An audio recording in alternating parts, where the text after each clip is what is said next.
ಜಯಶ್ರೀ ಶರಕ ಪಾಠನ ಕಾರ್ಯಕ್ರಮದ ಅಂಗವಾಗಿ ಯಾವುದು ನಾವು ಯೂಟ್ಯೂಬ್ ಆವೃತ್ತಿಗಳನ್ನ ತರ್ತಾ ಇದ್ದೀವಿ. ಅದನ್ನು ಮುಂದುವರಿಸಿದಾಗೆ ಚರಕ ಅಧ್ಯಯನದಲ್ಲಿ 8 ಅಧ್ಯಾಯಗಳು ಮುಗಿದು 2 ಚತುಷ್ಕಗಳು.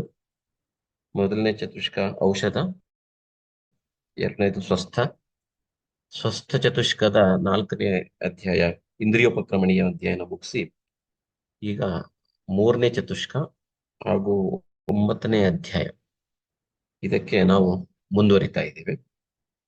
ಪ್ರಸ್ತುತ ಅಧ್ಯಾಯ 9ಮೋ ಅಧ್ಯಾಯ. ಅಥಾತಃ ಖುಡ್ಡಾಕ ಚತುಷ್ಪಾದಂ ಅಧ್ಯಾಯಂ ವ್ಯಾಖ್ಯಾಸ್ಯಾಮಃ ಇತಿ ಸ್ಮಃ ಭಗವಾನ್ ಆತ್ರೇಯಃ. ಖುಡ್ಡಾಕ ಚತುಷ್ಪಾದ ಅನ್ನುವಂತ ಅಧ್ಯಾಯವನ್ನ ಹೇಳ್ತಾ ಇದ್ದೇವೆ. ಈ ಹಿಂದೆ ಹೇಳಿದಾಗೆ ಮೊದಲನೇ ಅಧ್ಯಾಯದಲ್ಲಿ ಅತಃ ವ್ಯಾಖ್ಯಾಸ್ಯಾಮ ಇತಿ ಸ್ಮಃ ಆತ್ರೇಯ ಭಗವಾನ್ ಇತ್ಯಾದಿ ಶಬ್ದಗಳಿಗೆಲ್ಲ ವಿಸ್ತೃತವಾದಂತಹ ವಿವರಣೆಯನ್ನ ಈ ಹಿಂದಿನ ಅಧ್ಯಾಯಗಳಲ್ಲಿ ಮುಗ್ದಿರೋದ್ರಿಂದ ಉಳಿದಿರುವಂತಹ ಒಂದೇ ಶಬ್ದ ಖುಡ್ಡಾಕ ಚತುಷ್ಪಾದ, ಈ ಶಬ್ದದ ಅರ್ಥವನ್ನ ವಿವರಿಸಿ ಅಧ್ಯಯನವನ್ನ ಪ್ರಾರಂಭ ಮಾಡ್ತಾ ಇದ್ದಾರೆ. 9ಮೋ ಅಧ್ಯಾಯ. ಅಥಾತಃ ಖುಡ್ಡಾಕ ಚತುಷ್ಪಾದಂ ಅಧ್ಯಾಯಂ ವ್ಯಾಖ್ಯಾಸ್ಯಾಮಃ ಇತಿ ಸ್ಮಃ ಭಗವಾನ್ ಆತ್ರೇಯ. ಸ್ವಸ್ಥ ಚತುಷ್ಕಾನಂತರಂ ಸ್ವಸ್ಥಾತುರಯೋಃ ಉಭಯೋರಪಿ ಹಿತತ್ವೇನ ನಿರ್ದೇಶ ಚತುಷ್ಕೋ ಅಭಿಧೀಯತೆ. ಸ್ವಸ್ಥ ಚತುಷ್ಕಾನಂತರಂ, ಸ್ವಸ್ಥ ಹಿಂದಿನ ಚತುಷ್ಕಗಳಾದಂತಹ 4 ಅಧ್ಯಾಯಗಳ ನವೇಗಂಧಾರಣೀಯ ಇಂದ್ರಿಯೋಪಕರಣೀಯದ ಜೊತೆ ಸೇರಿದಾಗ ಸ್ವಸ್ಥ ಚತುಷ್ಕ ಮುಗಿದ ನಂತರ ಸ್ವಸ್ಥ ಮತ್ತೆ ಆತುರ ಇವರಿಬ್ಬರಿಗೂ ಉಪಯೋಗವಾಗುವಂಥದ್ದು ಸೂಕ್ತವಾಗಿರುವಂತಹ ನಿರ್ದೇಶ ಅನ್ನುವಂತಹ 3ನೇ ಚತುಷ್ಕ 4 ಅಧ್ಯಾಯಗಳ ಒಂದು ಗುಚ್ಛ. ನಿರ್ದೇಶ ಅನ್ನುವಂಥದ್ದು 2 ರೀತಿ ಅರ್ಥ. ನಿರ್ದೇಶನ ಅಂತ ಅರ್ಥ ಅಂದ್ರೆ ಡೈರೆಕ್ಷನ್ಸ್ ಅನ್ನುವಂಥ ಅರ್ಥದಲ್ಲೂ ಮಾಡಬಹುದು. ಇಲ್ಲಿ ನಿರ್ದೇಶ ಅಂತ ಹೇಳಿದಾಗ ಒಂದು ತಂತ್ರಿಯುಕ್ತಿ, ವಿಸ್ತೃತ ವಚನಂ ನಿರ್ದೇಶ ಅನ್ನುವಂತಹ ತಂತ್ರಿಯುಕ್ತಿಯ ಆಧಾರದಿಂದಲೂ ನಿರ್ದೇಶ ಅನ್ನುವಂಥ ಅರ್ಥ ಮಾಡಬಹುದು. ಇಲ್ಲಿ ನಿರ್ದೇಶ ಚತುಷ್ಕೋ ಅಭಿಧೀಯತೆ, ವಿವರವಾಗಿ ಹೇಳಲಾಗುತ್ತೆ. ಏನು ಹೇಳಲಾಗುತ್ತೆ? ಸ್ವಸ್ಥ ಮತ್ತೆ ಆತುರರಿಗೆ ಏನು ಹಿತ ಅದನ್ನ ವಿವರವಾಗಿ ಹೇಳಲಾಗುತ್ತೆ ಅನ್ನುವಂತಹ ಅರ್ಥದಲ್ಲಿ ಹೇಳಲಾಗಿದೆ. ಸ್ವಸ್ಥ ಆತುರ ಹಿತಂ ವೈದ್ಯ ಭೇಷಜಾತಿ ನಿರ್ದಿಶತಿ ಇತಿ ನಿರ್ದೇಶ ಚತುಷ್ಕಂ. ಸ್ವಸ್ಥರಿಗೆ ಮತ್ತು ಆತುರರಿಗೆ ಹಿತವಾಗಿರುವಂತಹ ವೈದ್ಯ ಮತ್ತು ಭೇಷಜಾದಿಗಳನ್ನ ನಿರ್ದೇಶನ ಮಾಡಲಾಗುತ್ತೆ ಅನ್ನುವಂಥದ್ರಿಂದಾಗಿ ಈ ಶಬ್ದದ ಉತ್ಪತ್ತಿ ಆಗಿದೆ, ನಿರ್ದೇಶ ಚತುಷ್ಕ ಆಗಿದೆ. ಇದಕ್ಕೆ ಯಾಕೆ ನಿರ್ದೇಶ ಅಂತ ಕರೀತಾರೆ ಅಂತ ಹೇಳಿದ್ರೆ, ಸ್ವಸ್ಥ ಮತ್ತೆ ಆತುರಿಗೆ ಏನು ಹಿತ ಇದೆಯೋ ಅದನ್ನ ನಿರ್ದೇಶನಗಳನ್ನ ಕೊಡುತ್ತೆ ಅನ್ನೋ ಅಧ್ಯಾಯದಿಂದಾಗಿ ಇದಕ್ಕೆ ನಿರ್ದೇಶ ಚತುಷ್ಕ ಅಂತ ಕರೀತಾರೆ. ಈ 4 ಅಧ್ಯಾಯಗಳ ಒಂದು ಗುಚ್ಛಕ್ಕೆ. ತತ್ರಾಪಿ ಅವುಗಳಲ್ಲೂ ಕೂಡ ಸ್ವಸ್ಥ ಆತುರ ಹಿತೇಶು ಪ್ರಧಾನಭೂತ ಚಿಕಿತ್ಸಾಂಗ ವೈದ್ಯಾದಿ ಪಾದಚತುಷ್ಟಯ ಅಭಿಧಾಯಕತ್ವೇನ, ಅವುಗಳಲ್ಲೂ ಕೂಡ ಸ್ವಸ್ಥರಿಗೆ ಮತ್ತೆ ಆತುರರಿಗೆ ಏನ್ ಹಿತವಾಗಿದೆಯೋ ಅದರಲ್ಲಿ ಪ್ರಧಾನವಾಗಿರುವಂಥದ್ದು ಚಿಕಿತ್ಸಾ. ಆ ಚಿಕಿತ್ಸಾದಲ್ಲಿ ಪ್ರಧಾನವಾಗಿರುವಂಥವನು 4 ಪದಗಳು.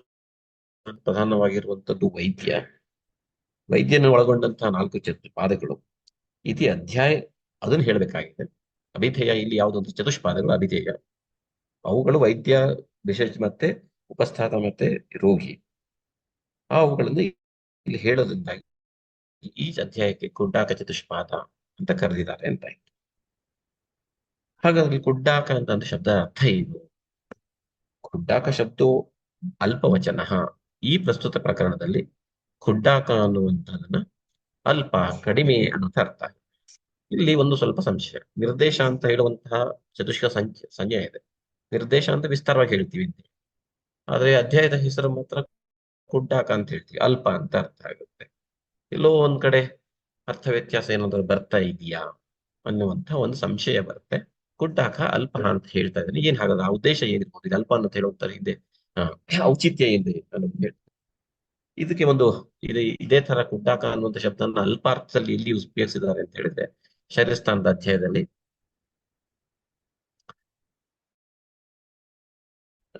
ಅಧ್ಯಾಯದಲ್ಲಿ ಕುಟಿಕಾ ಗರ್ಭಾವಕ್ರಾಂತಿ, ಮಹತಿ ಗರ್ಭಾವಕ್ರಾಂತಿ ಅಂತ ಶಬ್ದಗಳಾಗಿದೆ.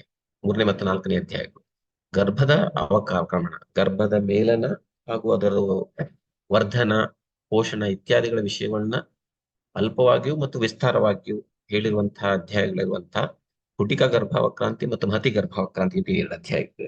ಅಲ್ಲಿ ಕೂಡ ಕುಟಿಕ ಅನ್ನುವಂಥ ಶಬ್ದವನ್ನು ಅಲ್ಪ ಅನ್ನುವಂಥದ್ದು ಅಥವಾ ಬ್ರೀಫ್ ಅನ್ನುವಂಥ ಅರ್ಥದಲ್ಲಿ ಹೇಳಿರುವಂಥದ್ದು ಕಂಡು ಬರ್ತಾ ಇದೆ. ಅಲ್ಪ ಇತ್ಯಾದಿ.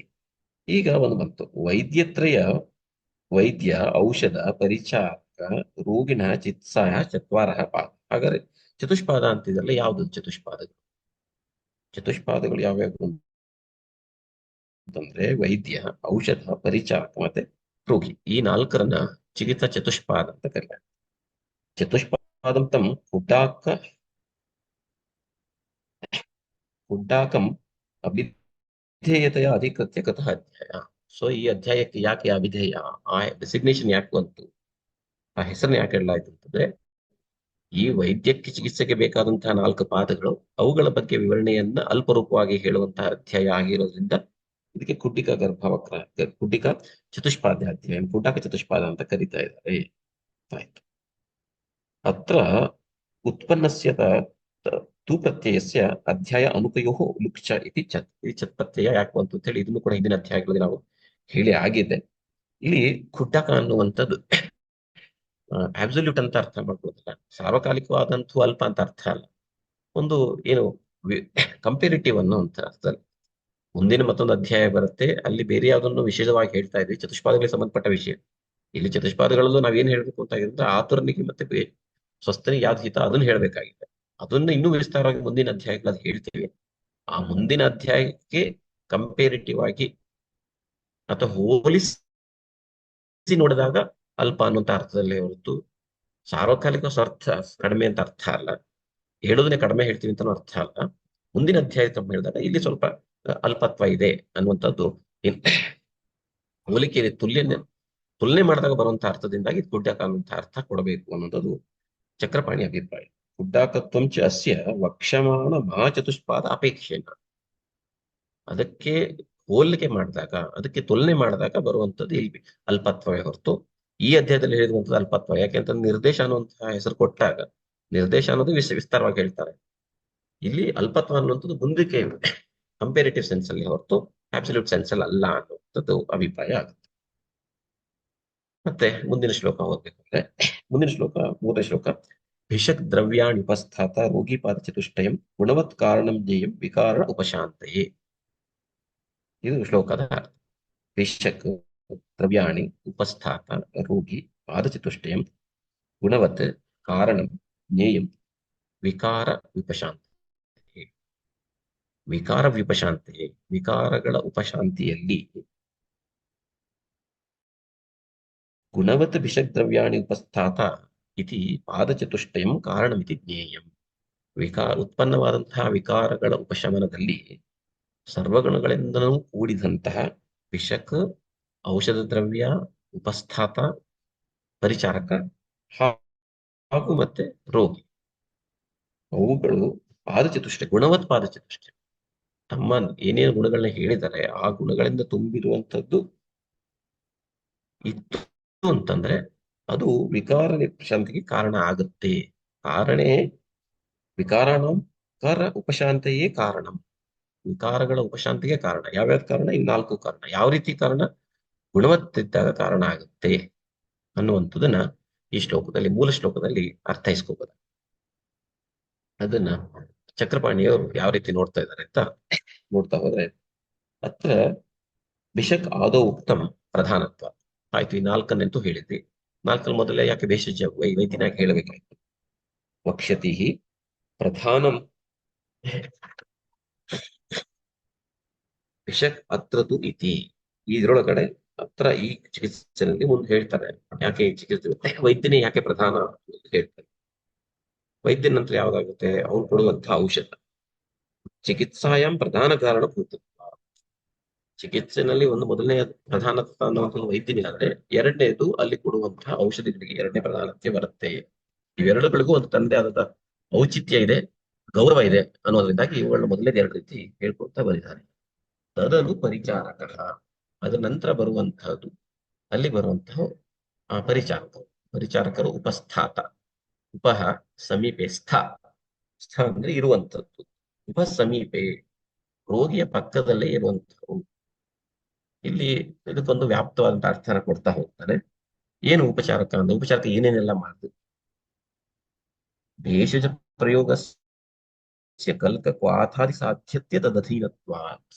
ಸೊ ಔಷಧಿ ಕೊಡಬೇಕಾದ್ರು ಕಲ್ಕ ರೂಪದಲ್ಲಿ ಕೊಡಬೇಕು, ಪಾತ್ರ ರೂಪದಲ್ಲಿ ಕೊಡಬೇಕು, ಎಷ್ಟು ಕೊಡಬೇಕು, ಹೇಗೆ ಕೊಡಬೇಕು, ಯಾವಾಗ ಕೊಡಬೇಕು ಇತ್ಯಾದಿಗಳನ್ನ ನೆನ್ಪಿಟ್ಕೊಂಡು ಯಾವಾಗಲೂ ಸಮೀಪೆ ರೋಗನಿಗೆ ಹತ್ತನವಾಗಿರುವಂತವನೇ ಯಾರಿರ್ತಾನೆ ಅವನಿಗೆ ಉಪಸ್ಥಾತ ಪರಿಚಾರಕ, ಅವನು ಕೂಡ ಈ ಚಿಕಿತ್ಸೆನಲ್ಲಿ ಪ್ರಧಾನವಾಗ್ತಾನೆ ಅನ್ನುವಂಥದ್ದು ಹೇಳ್ತಾರೆ.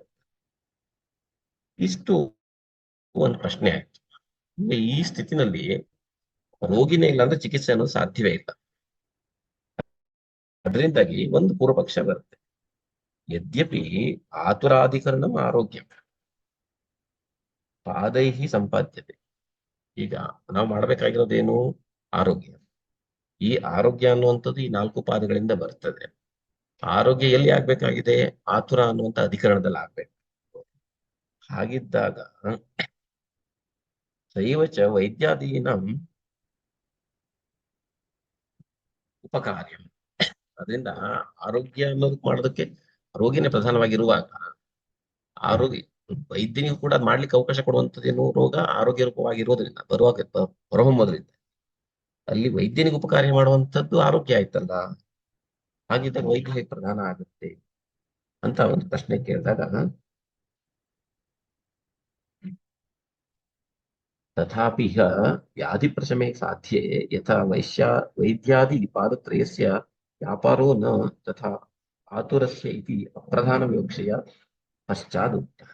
ಈಗ ನಮ್ದು ಏನಾಗಿದೆ ಅಂದ್ರೆ ನಮ್ಮ ಗೋಲ್ ಅನ್ನೋದು ಧಾತು ಸಾಮ್ಯ ಅನ್ನುವಂಥದ್ದು.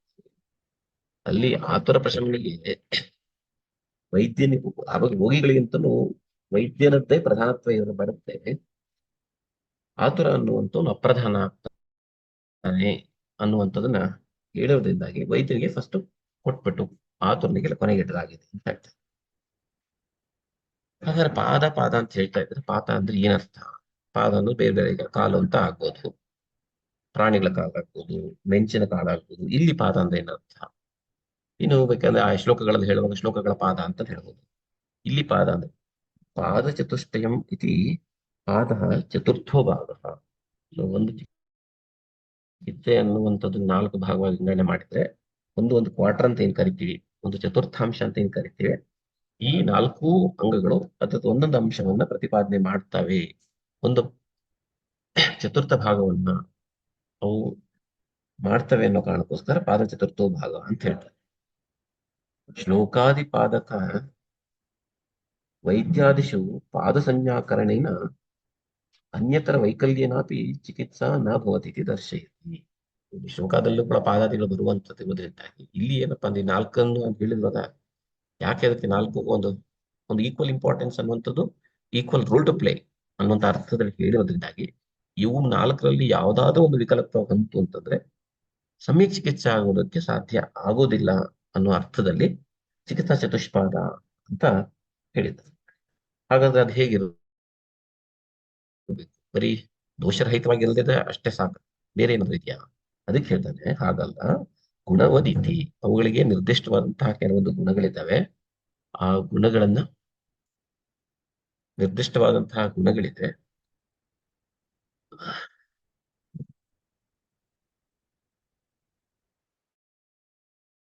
ನಿರ್ದಿಷ್ಟವಾದ ಗುಣಗಳ ಜೊತೆ ಇರೋದ್ರಿಂದಾಗಿ ಆ ಗುಣಗಳ ಜೊತೆ ಇದ್ದಾಗ ಮಾತ್ರ ಅದಕ್ಕೆ ಚಿಕಿತ್ಸಾ ಚತುಷ್ಪಾದಗಳು ವೈಕಾರ ವಶಮನವನ್ನು ಮಾಡ್ತವೆ ಅಂತ ಹೇಳ್ತಾ ಹೋಗ್ತಾರೆ.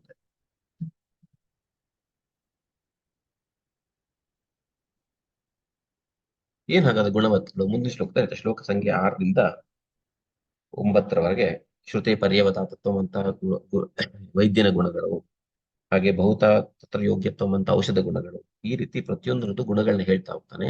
ಆ ಗುಣಗಳಿಗೆ ಅನುಗುಣವಾಗಿ ಗುಣವತ್ತತೆ ಇರಬೇಕು ಅಂತ ಇರ್ತದೆ. ಇವತ್ತು ವೈದ್ಯಾದಯೋ ವ್ಯಾಪ್ಯಮಾಣ ಇವ ವಿಕಾರಪ್ರಶಮನೆಗೆ ಕಾರಣಂ ಭವತಿ. ಇಲ್ಲಿ ಒಂದು ಪ್ರಶ್ನೆ ಬರ್ತದೆ. ಒಂದು ಚಿಕಿತ್ಸೆ ಮಾಡೋದ್ರಿಂದಾಗಿ ವೈದ್ಯನಿಗೆ ಹೆಸರು, ವೈದ್ಯ ಚಿಕಿತ್ಸೆ ಮಾಡ್ತಾನೆ ಅಂತ ಚಿಕಿತ್ಸೆ ವಾಯು ಔಚಿತ್ಯ ಅಥವಾ ಉನ್ನತಿ ಬರ್ತದೆಯಾ?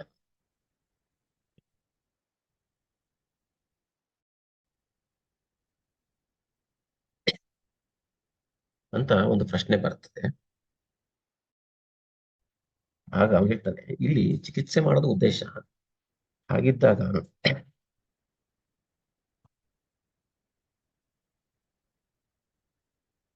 ವೈದ್ಯಾದಯೋ ಹಿ ವ್ಯಾಪ್ರಿಯಮಾಣ ಏವ ವಿಕಾರಶಮನೆ ಕಾರಣ. ಚಿಕಿತ್ಸಾ ಅನ್ನುವಂತಹ ವ್ಯಾಪಾರವನ್ನ ಮಾಡುವಾಗಲೇ ಮಾತ್ರ ವೈದ್ಯತ್ವ ಅಥವಾ ಚಿಕಿತ್ಸಾತ್ಮಕ ಬರಕ್ ಸಾಧ್ಯ ಇದೆ. ಅಂದ್ರೆ ವೈದ್ಯ ಅನ್ಕೊಂಡು ಚಿಕಿತ್ಸೆ ಮೇಲೆ ಅವಲಂಬಿತನಾಗಿದ್ದಾನಲ್ವಾ ಇಲ್ಲಿ ಅಂತ ಎಕ್ಸಾಂಪಲ್ ಕೂಡ ಕೊಡ್ತಾನೆ. ದೇವದತ್ತ ಪಾಚಕ ಇತ್ಯುಕ್ತೆ ತುಷಬುಸಾದಿ ಪ್ರಕ್ಷೇಪಾದಿ ಕ್ರಿಯೆಯೇವ ಪಾಕಂ ಕರೋತಿ ಇತಿ ಗಮ್ಯತೆ. ಈಗ ಒಬ್ಬನು ಯಾರೋ ಅಡುಗೆ ಮಾಡ್ತಾರಂತೆ, ಅಡುಗೆ ಮಾಡೋನು ಅದಕ್ಕೆ ಬೇಕಾದಂತಹ ಎಲ್ಲ ಸಾಮಗ್ರಿಗಳನ್ನ ಇಟ್ಕೊಂಡು ಪ್ರಾರಂಭ ಮಾಡಿದಾಗಲೇ ತಾನೇ ಅವನಿಗೆ ಪಾಚಕ ಅನ್ನುವಂತ ಹೆಸರು ಬರಲಿಕ್ಕೆ ಸಾಧ್ಯ. ಆ ಕಾರ್ಯ ಇಲ್ದಲೆ ಅವನಿಗೆ ಕಾರಣತ್ವ ಹೇಗೆ ಬಂತು, ಕಾರ್ಯಪ್ರಧಾನ ಅಲ್ವಾ ಅನ್ನುವಂತ ಒಂದು ಪೂರ್ವ ಪಕ್ಷ ಬರ್ತದೆ. ಇತ್ಯಾದಿನ ಏತೇನ ರುಚ್ಯತೆ. ಈಗ ಇದಕ್ಕೆ ಒಂದು ಮತ್ತೊಂದು ಮುಂದಿನ ಶ್ಲೋಕ ಒಂದು ಬರ್ತದೆ. ಯಾವ ಶ್ಲೋಕ? ಶ್ಲೋಕ ಸಂಖ್ಯೆ 5ರಲ್ಲಿ ಏನ್ ಹೇಳ್ತಾನೆ? ಚತುರ್ಣಾಂ ಭಿಷಗಾದೀನಾಂ ಶಸ್ತಾನಾಂ ಧಾತು ವೈಕೃತಿ ಪ್ರವೃತ್ತಿ ಧಾತು ಸಾಮ್ಯಾರ್ಥ ಚಿಕಿತ್ಸಾ ಇತ್ಯ ಬದುವೇತಿ. ಶ್ಲೋಕ ಸಂಖ್ಯೆ 5 ಹೇಳ್ಬೇಕಾದ್ರೆ ಚಿಕಿತ್ಸಾ ಡೆಫಿನೇಷನ್ ಹೇಳ್ತಾ ಹೋಗ್ತಾರೆ. ಚಿಕಿತ್ಸಾ ಡೆಫಿನೇಷನ್ ಏನಪ್ಪ, ಚಿಕಿತ್ಸಾ ಲಕ್ಷಣ ಏನ್ ಹೇಳ್ಬೇಕು ಅಂತ ಹೇಳಿದ್ರೆ, ಈ 4 ಇದೇನು ಚತುಷ್ಪಾದಗಳು ಸರಿಯಾಗಿದ್ದು ಶಸ್ತವಾಗಿದ್ದು ಧಾತು ವೈಕೃತಿಯಲ್ಲಿ ಸರಿಯಾಗಿ ಪ್ರವೃತ್ತಿಯನ್ನು ಮಾಡಿದಾಗ ಮಾತ್ರ ಅದು ಚಿಕಿತ್ಸೆ ಅಂತ ಹೇಳ್ತಾರೆ. ಸೊ ಚಿಕಿತ್ಸೆ ಲಕ್ಷಣ ಹೇಳಬೇಕಾದ್ರೆ ವೈದ್ಯನ ಇವು 4 ಇರಬೇಕು ಅಂತ ಹೇಳ್ತಾನೆ. ಈ ವೈದ್ಯ 4 ಇದ್ದಾಗ ಚಿಕಿತ್ಸೆ ಆಗುತ್ತೆ ಅಂತ. ಹಾಗಾದ್ರೆ ಚಿಕಿತ್ಸೆ ಹೇಳಲಿಕ್ಕೆ ಕಾರ್ಯದಿಂದಾಗಿ ಕಾರ್ಯ, ಕಾರಣದಿಂದ ಕಾರ್ಯವೋ, ಕಾರ್ಯದಿಂದ ಕಾರಣ. ಈಗ ಇದೇ ತರ ಇನ್ನೊಂದು ಎಕ್ಸಾಂಪಲ್ ಬರ್ತದೆ, ಆಮಾಶಯ ಅಂತ ಹೇಳ್ತೀವಿ. ಆಮರ ಇರೋದ್ರಿಂದಾಗಿ ಆಮಾಶಯಕ್ಕೆ ಹೆಸರು ಬಂತು ಅಂತ ಹೇಳ್ತೇವೆ. ಈ ಅಪಕ್ವವಾದ ಆಹಾರ ಆಮಾಶಯಕ್ಕೆ ಹೋದಾಗ ಅದಕ್ಕೆ ಆಮ ಅಂತ ಕರಿತೇವಲ್ಲ. ಇದೇ ರೀತಿ ಇವು 4ರಿಂದ ಚಿಕಿತ್ಸೆ ಆಗುತ್ತೆ ಅಂತ ಹೇಳ್ಬೇಕು, ಅಥವಾ ಚಿಕಿತ್ಸೆ ಇವು 4 ಇರ್ತವೆ ಅದರಿಂದ ಚಿಕಿತ್ಸಾ ಚತುಷ್ಪಾದ ಅಂತ ಕರಿಬೇಕಾ ಅನ್ನುವಂಥದ್ದು 2 ಡೆಫಿನೇಷನ್ಸ್ ಇದ್ದಾವಲ್ಲ.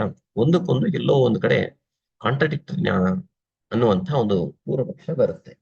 ಚತುರ್ಣಾಂ ಇತ್ಯಾದಿನ ಶ್ಲೋಕೇನ ವೈದ್ಯಾದೀನಾಂ ಪ್ರವೃತ್ತಿ ಚಿಕಿತ್ಸಾ ವ್ಯಾಧಿ ಪ್ರಶಮ ಹೇತು ಅಭಿಧಾತವ್ಯ. ಸೊ ಇವು 4 ಕೂಡ ಇದ್ದಾಗಲೇ ಚಿಕಿತ್ಸೆ ಅಂತ ಆಗುತ್ತೆ. ಅದು ಚಿಕಿತ್ಸೆಯಲ್ಲಿ 4 ಇರೋದ್ರಿಂದ ಇವುಗಳಿಗೆ ಚಿಕಿತ್ಸಾ ಚತುಷ್ಪಾದ ಅಂತ ಕರಿತೀವ ಅನ್ನುವಂಥ ಒಂದು ಸಂಶಯ ಬರ್ತದೆ. ಹಾಗಂತಲ್ಲ, ಎರಡೂ ಕೂಡ ಏನು ನಾವು ಲಕ್ಷಣಗಳು ಹೇಳಿದಿವಿ, ಎರಡೂ ಲಕ್ಷಣಗಳು ಮ್ಯೂಚುಲಿ ಕಾಂಪ್ಲಿಮೆಂಟಿಂಗ್ ಅನ್ನುವಂತಹ ಅರ್ಥದಲ್ಲಿ ನೋಡ್ಕೋಬೇಕು. ಹಾಗಲ್ಲದೆ ಒಂದು ವ್ಯತ್ಯಯ ಕೂಡ ಬರುತ್ತೆ. ಅದೇನು ವ್ಯತ್ಯಯ ಬರುತ್ತೆ ಅಂತ ಹೇಳ್ಬಿಟ್ಟು ಮುಂದೆ ಚಕ್ರಪಾಣಿ ಸ್ವಲ್ಪ ವಿಶದವಾಗಿ ಹೇಳ್ತಾ ಹೋಗ್ತಾನೆ. ಏನಪ್ಪಾ ಅಂತ ಹೇಳಿದ್ರೆ, ಚತುರ್ಣಾಂ ಭಿಷಗಾದೀನ್ ಇತ್ಯಾದಿನ ಶ್ಲೋಕೇನ ವೈದ್ಯಾದೀನಾಂ ಪ್ರವೃತ್ತಿ ಚಿಕಿತ್ಸಾ ವ್ಯಾಧಿ ಪ್ರಶಮ ಹೇತು ಅಭಿಧಾತವ್ಯ. ಇಹತು ವೈಷಮ್ಯೇನ ವೈದ್ಯಾದಯ ಏವ ಇತಿ ಪೂರ್ವ ಅಪರ ವಿರೋಧ. ಪೂರ್ವದಲ್ಲಿ ಚಿಕಿತ್ಸಾದಲ್ಲಿ ಇವು 4 ಇರ್ತವೆ ಅನ್ನೋ ಕಾರಣಕ್ಕೆ ಇವು ಚತುಷ್ಪಾದ ಅಂತ. ಇವು 4 ಚಿಕಿತ್ಸೆ ಆಗ್ಲಿಕ್ಕೆ ಇವು 4 ಕಾರಣ ಅದಕ್ಕೆ ಚಿಕಿತ್ಸಾ ಡೆಫಿನೇಷನ್. ಎಲ್ಲೋ ಪೂರ್ವದಲ್ಲೂ ಮತ್ತೆ ಅಪರದಲ್ಲೂ ಹೇಳುವಾಗ ಒಂದಕ್ಕೊಂದು ಎಲ್ಲೋ ಅಂತಲೇ ಕಾಂಟ್ರಡಿಕ್ಷನ್ ಬಂದಂಗ ಆಯ್ತಲ್ಲ ಅಂತ ಹೇಳಿದಾಗ ತನ್ನ ಭವತಿ. ಆ ರೀತಿ ಕಾಂಟ್ರಡಿಕ್ಷನ್ ಅಂತ ಅನ್ಕೊಳ್ಳೋದಲ್ಲ, ಅಥವಾ ವಿರುದ್ಧಾಭಾಸ ಅಂತ ಅನ್ಕೊಳ್ಳೋದಿಲ್ಲ. ಈಗ ವೈದ್ಯಾದಿ ಪ್ರವೃತ್ತೇ ವೈದ್ಯಾದಿ ಗ್ರಹಣೇನೈವ ಗ್ರಹಣ. ವೈದ್ಯಾದಿಗಳು ಮಾಡೋದ್ರಿಂದನೇ ಅಂತಾನೆ ಗುರುತಿಸ್ಬೇಕಾಗತ್ತೆ ಈ ಪ್ರಸ್ತುತ ಪ್ರಕರಣದಲ್ಲಿ. ಚತುರ್ಣಾಂ ಇತ್ಯಾದಿ ಶ್ಲೋಕೆ ವೈದ್ಯಾದೀನಾಂ ಧರ್ಮಿಣಾಂ ಧರ್ಮಸ್ವರೂಪಾಯಾಃ ಪ್ರವೃತ್ತೇಃ ಭೇದಂ ಪುರಸ್ಕೃತ್ಯ ಚಿಕಿತ್ಸಾಯಾಃ ಕ್ರಿಯಾರೂಪಾಯಾಃ ಕಥನಂ. ಮುಂದೆ ಏನ್ ಹೇಳ್ತಾ ಇದ್ದಾನೆ, ಆ ಪ್ರಕರಣದಲ್ಲಿ ಹೇಳುವಾಗ, ಚಿಕಿತ್ಸೆಯನ್ನ ಹೇಳುವಾಗ, ಚಿಕಿತ್ಸೆ ಅನ್ನುವಂಥ ಡೆಫಿನೇಷನ್ ಅನ್ನೋ ದೃಷ್ಟಿಯಿಂದ ಔಟ್ಕಮ್ ಅನ್ನುವಂತಹ ಅರ್ಥದಲ್ಲಿ ಹೇಳಿದಾನೆ. ಆ ಔಟ್ಕಮ್ ಅಲ್ಲಿ ಈ ಭಿಷಗಾದಿಗಳಿಂದ ಅವುಗಳಿಗೆ ಆದಂತಹ ಕೆಲವೊಂದು ಧರ್ಮ ಅಂತ ಹೇಳಿದ್ರೆ ಈ ಗುಣಗಳು ಆ ಧರ್ಮ ಆಗಿದೆ. ಆ ಧರ್ಮಗಳನ್ನು ಕೂಡಿದಾಗ ಮಾತ್ರ ಆಗುತ್ತೆ ಎನ್ನುವಂತ ಕ್ರಿಯಾರೂಪವಾಗಿ ಚಿಕಿತ್ಸೆ ಹೊರಹೊಮ್ಮುತ್ತೆ ಅಂತ ಹೇಳಿದಾನೆ ಹೊರತು ಚಿಕಿತ್ಸೆ ಡೆಫಿನೇಷನ್ಗೆ ವೈದ್ಯರ ಬೇಕು ಅಂತ ಹೇಳುವಂತ ಅರ್ಥ ಅಲ್ಲ. ಯಾಕಂದ್ರೆ ಚಿಕಿತ್ಸೆಗೆ ಬೇರೆ ಬೇರೆ ಡೆಫಿನೇಷನ್ಸ್ ಕೂಡ ಇರೋದಿಲ್ಲ, ಲಕ್ಷಣಗಳು ಇರೋದ್ರಿಂದ ಅರ್ಥ ಆಗುತ್ತೆ. ಅದಕ್ಕೆ ಅವನೇನು ಮುಂದೆ ಏನ್ ಹೇಳ್ತಾ ಹೋಗ್ತಾ ಇರ್ತಂದ್ರೆ, ಏತೆ ವೈದ್ಯಾದಯೋ ವಿಕಾರ ಶಮನಂ ಕಾರಣಮೇವ ಇತಿ ನಿಯಮ. ಚಿಕಿತ್ಸೆ ಆಗ್ಬೇಕು ಅಂತಂದ್ರೆ, ಸೊ ಏನಪ್ಪಾ ಅಂದ್ರೆ ಯಾವುದೇ ಒಂದು ಕೆಲಸ ಆಗ್ಬೇಕು ಅಂದ್ರೆ 2 ಇರುತ್ತೆ. ಒಂದು ಸಾಧ್ಯ ಮತ್ತೆ ಸಾಧನ. ಸಾಧ್ಯ ಅಂದ್ರೆ ಔಟ್ಕಮ್ ಅಂತ, ಮತ್ತೆ ಕಾರಣ ಅಂತ ಹೇಳಿದ್ರೆ ಅಲ್ಲಿ ವ್ಯವಹರಿಸಿದಂತ ವಿಷಯಗಳಾಗ್ತವೆ. ಈ ಕಾರಣಗಳು ಬೇರೆ ಬೇರೆ ರೀತಿ ಇರುತ್ತೆ. ಸಮವಾಯತ್ವ ಇರ್ಬೋದು, ಅಸಮವಾಯತ್ವ ಇರ್ಬೋದು, ನಿಮಿತ್ತವಾಗಿರ್ಬೋದು. ಅವಾಗ ಈಗ ಸಮವಾಯತ್ವ ಕಾರಣತ್ವ ಇತ್ತು ಅಂತಂದ್ರೆ ಈ ಚಿಕಿತ್ಸಾ ಶಾಸ್ತ್ರ ಚಿಕಿತ್ಸೆ ಹಾಕಿದ ಮುಂಚೆನೆ ಇತ್ವಾ ಅಂತ ಒಂದು ಪ್ರಶ್ನೆ ಬರ್ತವೆ. ಅಸಮವಾಯಿ ಅಂತ ಹೇಳಿದ್ರೆ ಹಂಗಾರೆ ಇವುಗಳು ಬೇಡವೇ ಬೇಡವಾ ಎಲ್ಲಾ ಟೈಮಲ್ಲಿ? ಈ ರೀತಿಯಾದಂತಹ ಕೆಲವೊಂದು ಸಂಶಯಗಳು ಬರ್ತವೆ ಅನ್ನೋ ಕಾರಣಕ್ಕೋಸ್ಕರ ಏತೇಹಿ ವೈದ್ಯಾದ ವಿಕರಶಮನೆ ಕಾರಣಂ ಏವ ಇತಿ. ಚಿಕಿತ್ಸೆ ಆಗಬೇಕು ಅಂದ್ರೆ ಚಿಕಿತ್ಸೆ ಇದ್ದಾಗ ಈ ವಿದ್ಯೆ ಇರ್ತವೆ. ಆದ್ರೆ ಅವಾಗ ಇನ್ನೊಂದು ಪ್ರಶ್ನೆ ಬರ್ತದೆ, ಇವು ನಾಲ್ಕು ಇಲ್ಲದೆ ಇದ್ದಾಗಲೂ ಚಿಕಿತ್ಸೆ ಸಾಧ್ಯವಾ ಅಥವಾ ವಿಕಾರ ಶಮನ ಆಗುತ್ತಾ? ಅವಾಗ ಇವುಗಳ ಕಾರಣತ್ವ ಅನ್ನೋದು ಸಮವಾಯತ್ವ ಇದೆಯಾ? ಸಮವಾಯ ಕಾರಣ ಅಂತ ಹೇಳಬೇಕು ಅಂತಂದ್ರೆ ಪೂರ್ವದಲ್ಲೂ ಸಾಧ್ಯ ಪೂರ್ವದಲ್ಲೂ ಸಾಧ್ಯದಲ್ಲೂ ಎರಡರಲ್ಲೂ ಇರಬೇಕು. ಅದು ಪ್ರಶ್ನೆ ಬಂದಾಗ ಆಗುತ್ತೆ. ಅದಕ್ಕೋಸ್ಕರ ನಂತರ ನಾವು ಕ್ರಿಯಾದ ಬಗ್ಗೆ ಡೆಫಿನೇಷನ್ ಕೊಡ್ತಾ ಇದ್ವಿ. ಚಿಕಿತ್ಸೆಗಿಂತ ಮುಂಚೆನೆ ಇವುಗಳಿಗೆ ಚಿಕಿತ್ಸೆ ಚತುಷ್ಪಾದ ಅಂತ ಹಿಂಗ್ ಕರೆಯುದು. ಸಮವಾಯತ್ವ ಇದೆಯಾ ಅಲ್ಲಿ ಅನ್ನುವಂತ ಪ್ರಶ್ನೆ ಬಂದಾಗ ಅದಕ್ಕೆ ಅವ್ನು ಹೇಳ್ತಾನೆ, ಒಂದು ಎಕ್ಸೆಪ್ಷನ್ಸ್ ಕೂಡ ಕೊಡ್ತಾ ಹೋಗ್ತಾನೆ. ಯಾಕೆ ಅಂತ ಹೇಳ್ತಾ ಪುನಃ ಏತೈರೇವ ಚಿಕಿತ್ಸಾ ಪ್ರಶಮನ ಮಿತಿ ನಿಯಮ. ಇವುಗಳಿಂದ ಪುನಃ ಏತೈರೇವ ವಿಕಾರ ಪ್ರಶಮನ. ಇವು ನಾಲ್ಕು ಇದ್ದಾಗಲೇ ಆಗುತ್ತೆ, ಇಲ್ಲದ ಚಿಕಿತ್ಸಾ ಸಾಧ್ಯನೇ ಇಲ್ವಾ ಅಂತ ನಿಯಮ ಎಲ್ಲೂ ಇಲ್ಲ. ಅದಕ್ಕೆ ಏನ್ ಎಕ್ಸಾಂಪಲ್ ಕೊಡ್ತಾನೆ ಅಂದ್ರೆ, ಯತೋಹಿ ವೈದ್ಯಾದೀನ್ ಪ್ರತ್ಯಾಖ್ಯಾಯಾಪಿ ರೋಗ ಶಾಂತಿರ್ಭವತಿ. ವೈದ್ಯಾದಿಗಳು ಇಲ್ಲದೆ ಪ್ರತ್ಯಾಖ್ಯಾಯ ಹೇಳಿದ್ರು ಕೂಡ ಸಾಧ್ಯವೇ ಇಲ್ಲ, ಅಸಾಧ್ಯ ಅಂತ ಹೇಳ್ಕೊಡೋದು ಕೆಲವೊಂದ್ ಕಡೆ ಶಾಂತಿ ಆಗಿರುವಂತದ್ದಿದೆ. ಅವ್ರನ್ನ ಬಿಟ್ಟು ಕೂಡ ವಿಕಾರ ಶಾಂತಿ ಅನ್ನೋದು ಆಗಿರುತ್ತದೆ. ಸ್ವಚ್ಛತಿ ಮಹಾಚರ್ಚ ಮುಂದಿನ ಅಧ್ಯಾಯಗಳು ಹೇಳ್ತಾ ಹೋಗ್ತವೆ. ಏಹಿ ಆತುರಾಹ ಏಚಿದ್ ವೈದ್ಯ ವೈದ್ಯ ಭೇಷಜಾದ್ರತೆ ಸಮುಪತಿಷ್ಠಂತೆ.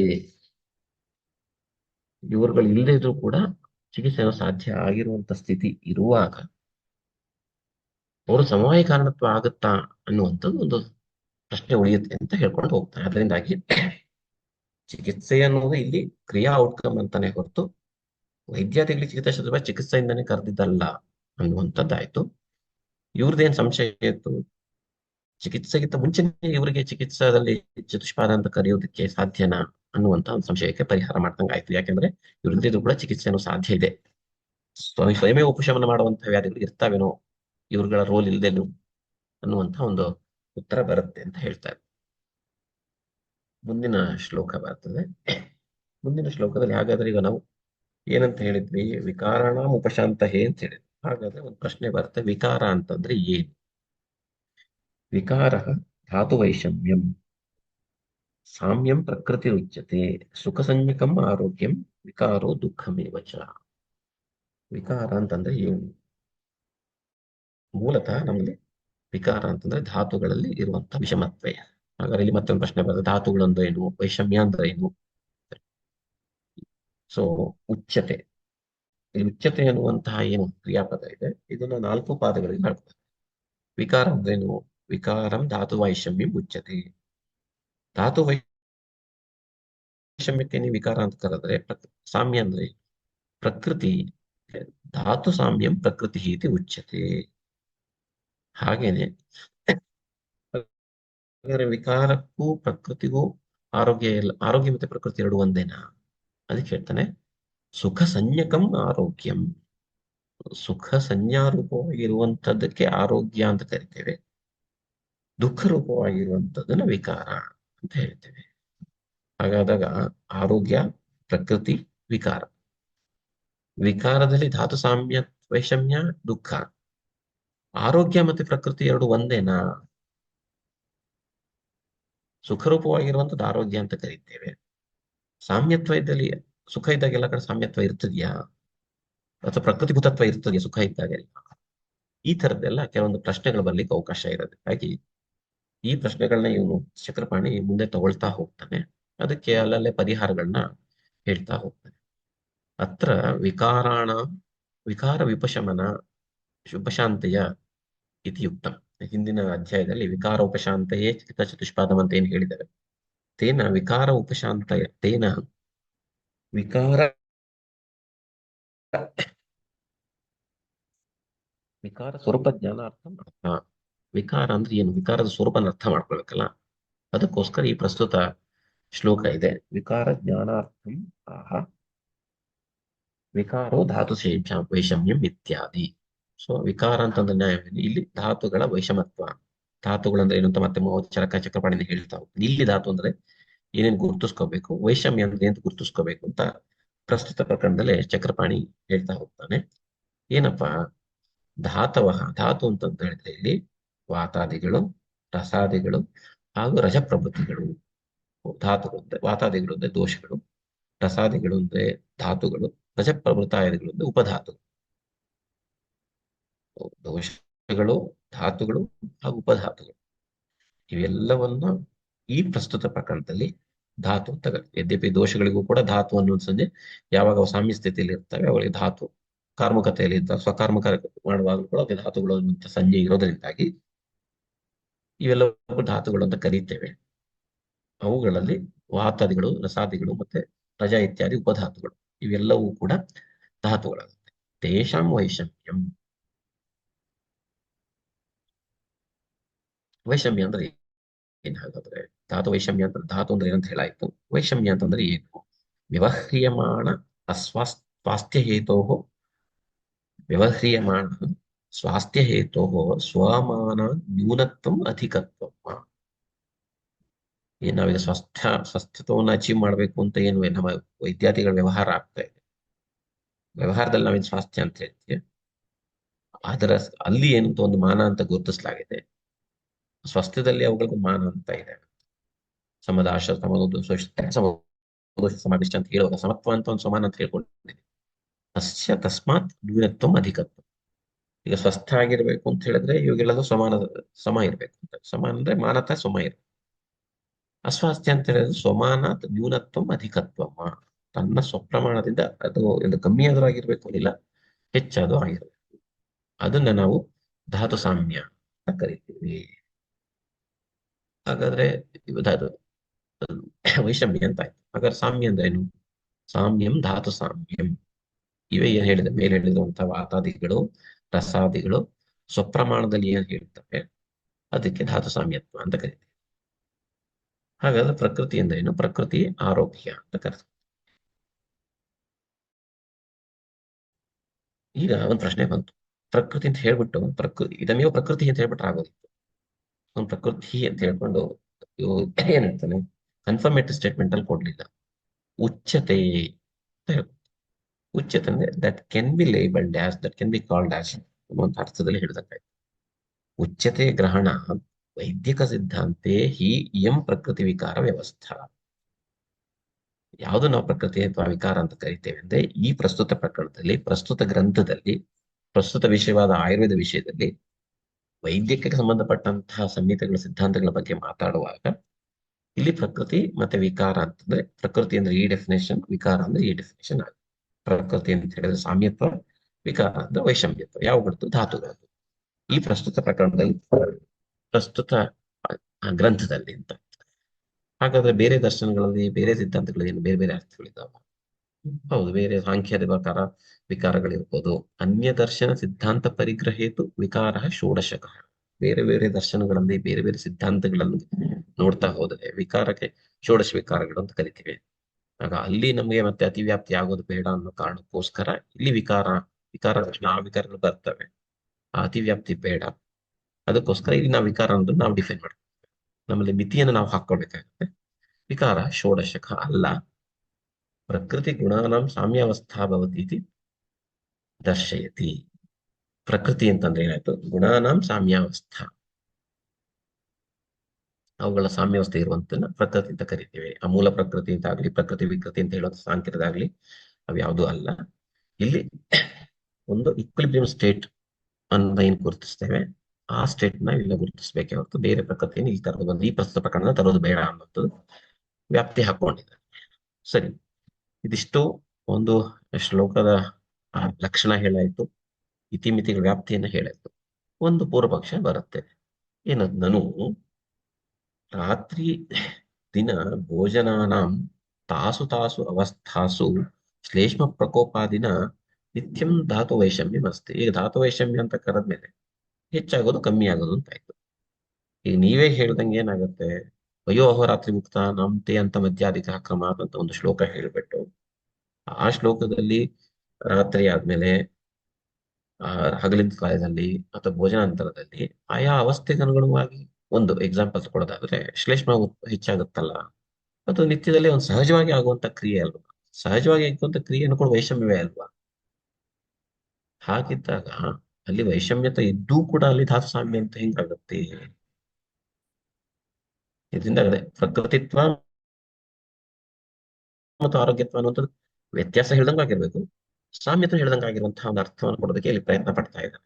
ಸಹಜವಾಗಿ ಶರೀರದಲ್ಲಿ ಆಗುವಂತಹ ಏನು ಪ್ರಾಕೃತವಾದಂತಹ ಬದಲಾವಣೆಗಳಿದ್ದಾವೆ, ಅವುಗಳನ್ನು ಧಾತು ವೈಷಮ್ಯ ಅಂತ ನೀವು ಕರಿತೀರಾ? ಹಾಗಾದ್ರೆ ಅದು ವಿಕೃತಿ ಆಗಲ್ವಾ ಅನ್ನುವಂತ ಒಂದು ಪ್ರಶ್ನೆ ಬರುತ್ತೆ.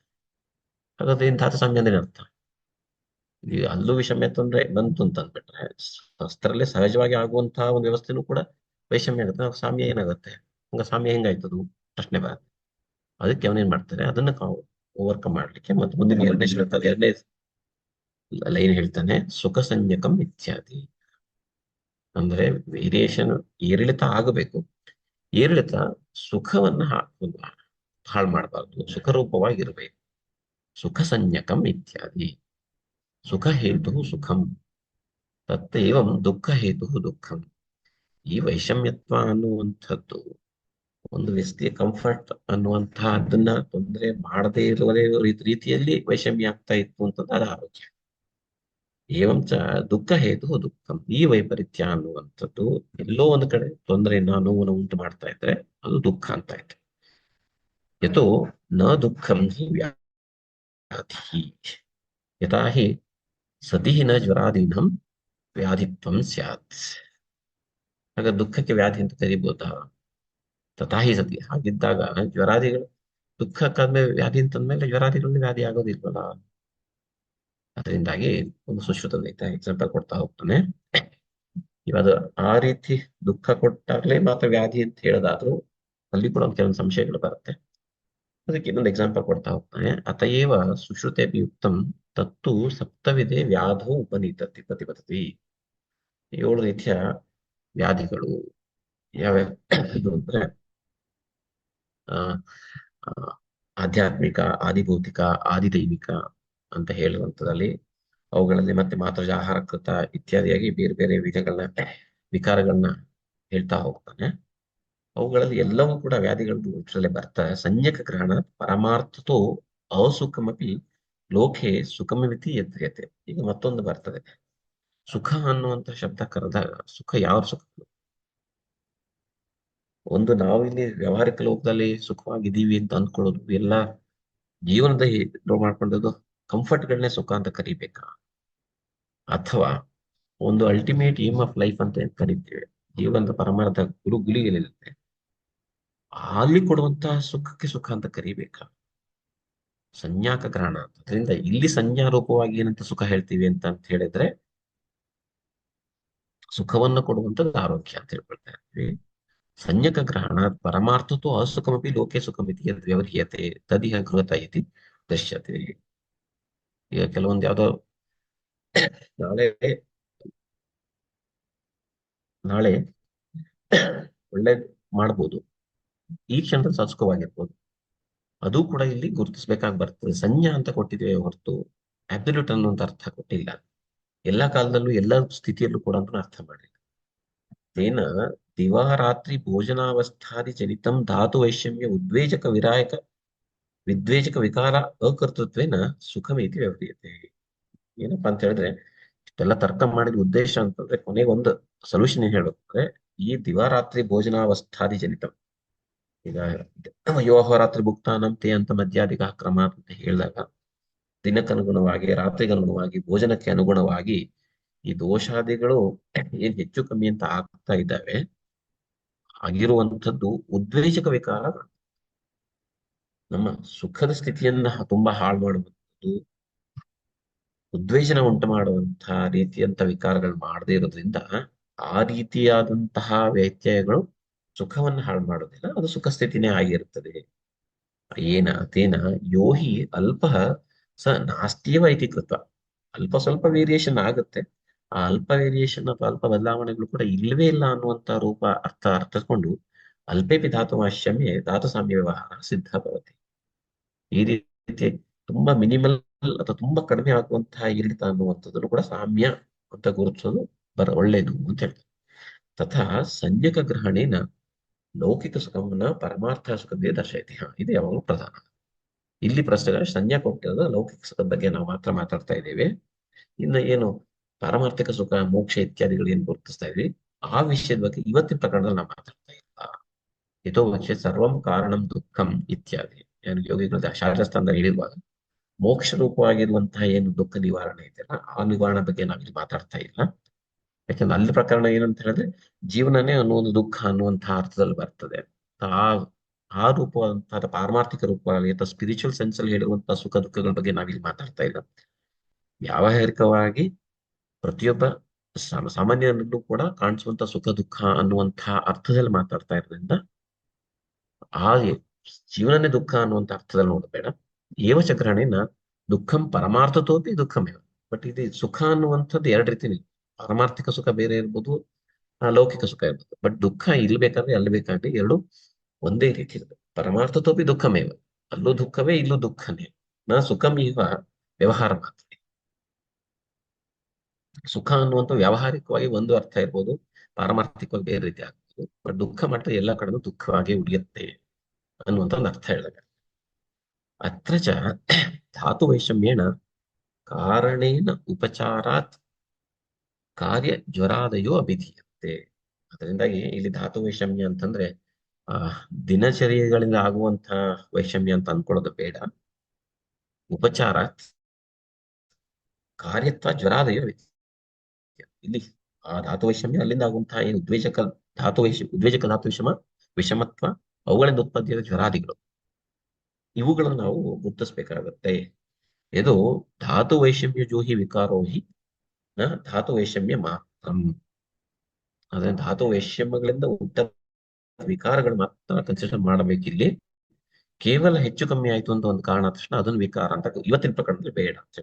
ಅದಕ್ಕೆ ಮತ್ತೊಂದು ಪೂರಕವಾದ ಎಕ್ಸಾಂಪಲ್ ಕೊಡ್ತಾ ಹೋಗ್ತಾನೆ. ವಕ್ಷ್ಯತಿ ಸ್ವಧಾತು ವೈಷಮ್ಯ ನಿಮಿತ್ತ ಜಾಯಿಯೇ ವಿಕಾರ ಸಂಗ್ರಹ ಭವ ಶರೀರ ಇತ್ಯಾದಿ ತಥಾ ವಿಕೃತಿಂ ಆಪನ್ನಮಾನಾನ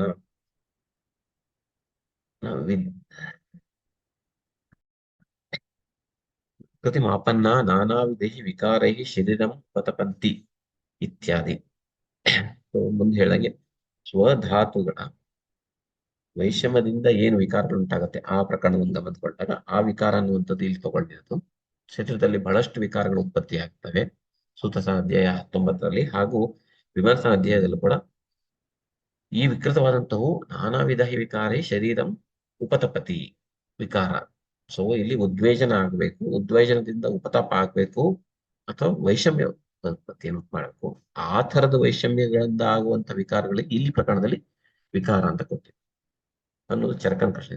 ಇದೇ ಪ್ರಶ್ನೆಗೆ ಸುಶ್ರುತನಿಂದಲೂ ಕೂಡ ಒಂದು ಆಧಾರವನ್ನು ತಗೊಳ್ತಾ ಇದ್ದಾರೆ.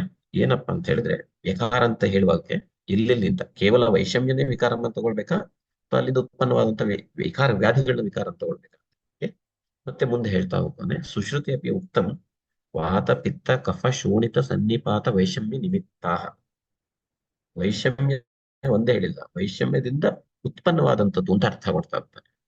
ವಾತ ಪಿತ್ತ ಕಫ ಶೋಣಿತ ಸನ್ನಿಪಾತ ವೈಷಮ್ಯ. ಬರೀ ವಾತವೈಷಮ್ಯ ಅಂತ ಹೇಳು, ವಾತವೈಷಮ್ಯ ಅಲ್ಲ, ವಾತವೈಷಮ್ಯ ನಿಮಿತ್ತ ವಿಕಾರ. ವಾತವೈಷಮ್ಯನೇ ವಿಕಾರ ಅಂತ ಹೇಳಕ್ಕಾಗಲ್ಲ. ವಾತವೈಷಮ್ಯ ನಿಮಿತ್ತ ವಿಕಾರ. ವಾತದ ವೈಷಮ್ಯತೆ ಅದ್ರ ಕಾರಣದಿಂದ ಉತ್ಪನ್ನವಾದಂತ ವಿಕಾರಗಳು. ಪಿತ್ತದ ವೈಷಮ್ಯ ಅದರಿಂದ ಕಾರಣವಾದಂತ ವಿಕಾರಗಳು.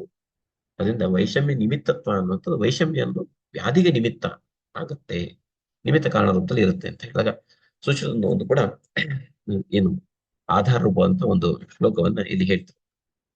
ಅತ್ರ ಪಕ್ಷೆ ಧಾತು ವೈಷಮ್ಯ ಚೇತ್ ವಿಕಾರ ತದಾ ಜನಿತ ವಿಕಾರ ಧಾತು ವೈಷಮ್ಯ ಉಪಪ್ರವೇಶತು. ಇದು ಮಾಡಿದ್ಮೇಲೆ ಇನ್ನೊಂದು ಪ್ರಶ್ನೆ ಬಂತು. ಹೌದಪ್ಪ, ನೀವ್ ಹೇಳಿದ್ರೆ ಧಾತು ವೈಷಮ್ಯ ಬೇರೆ ವಿಕಾರ ಬೇರೆ ಅಂತ ಒಂದು ಅರ್ಥ ಮಾಡ್ಕೊಂಡ್ರಿ.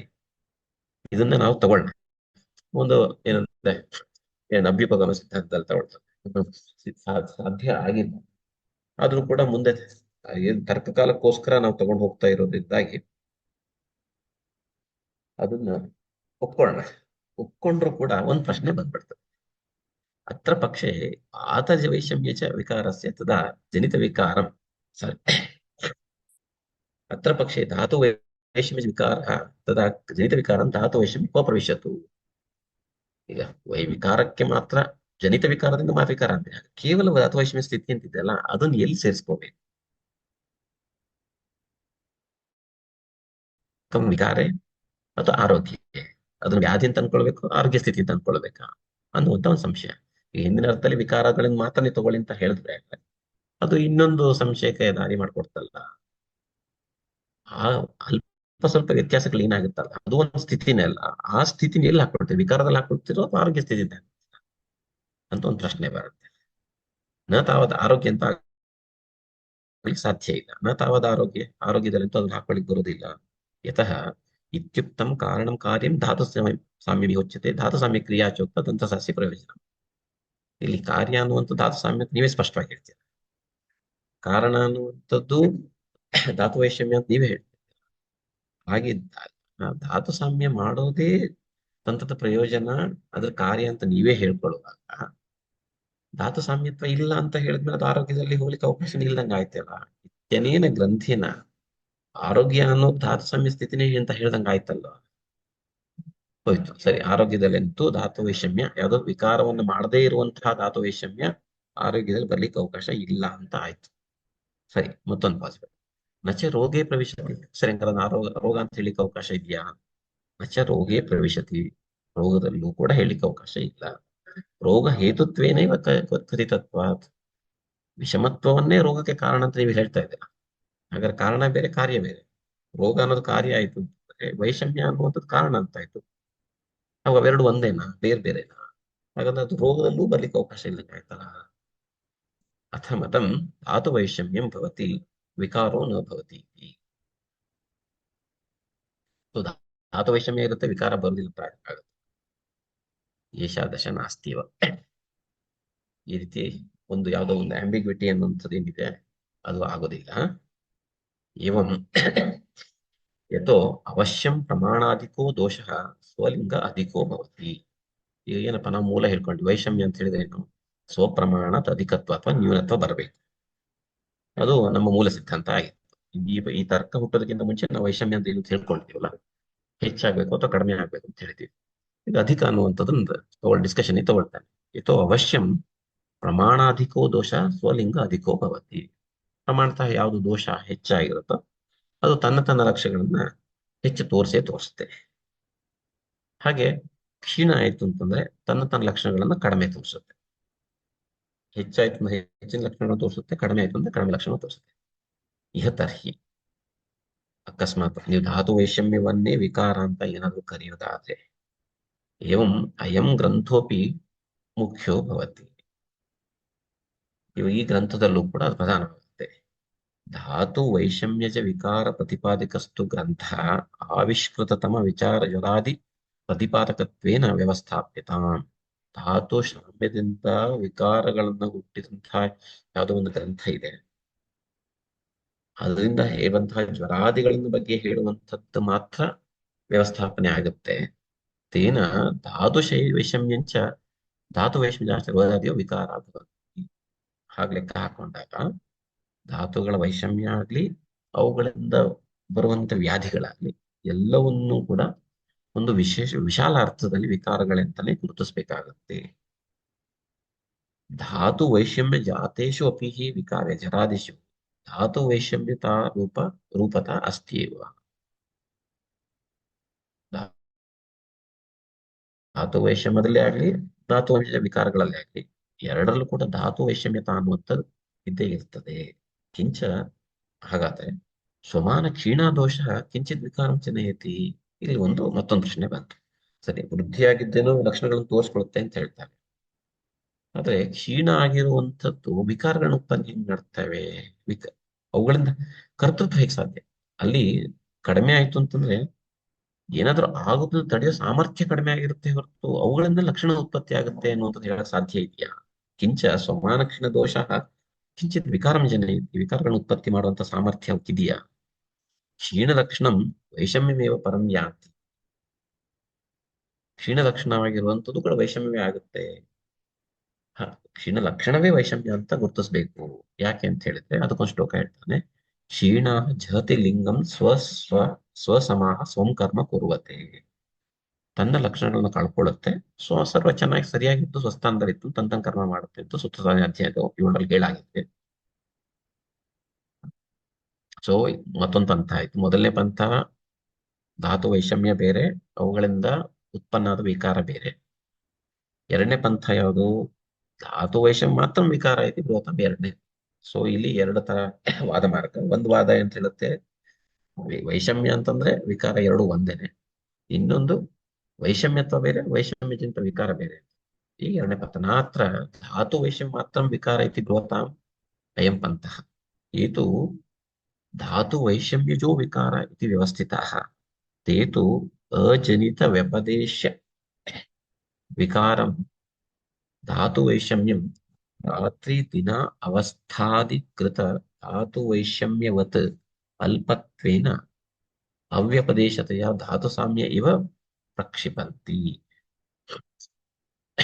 ಧಾತು ವೈಷಮ್ಯ ಮಾತ್ರ ವಿಕಾರ ಅಂತ ಕರೀತಾರೆ, ಅವ್ರದ್ದಿದಾಗಲ್ಲ.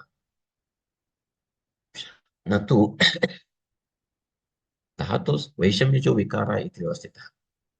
ಏತು ಧಾತು ವೈಷಮ್ಯಜೋ ವಿಕಾರ ಇತಿ ವ್ಯವಸ್ಥಿತ.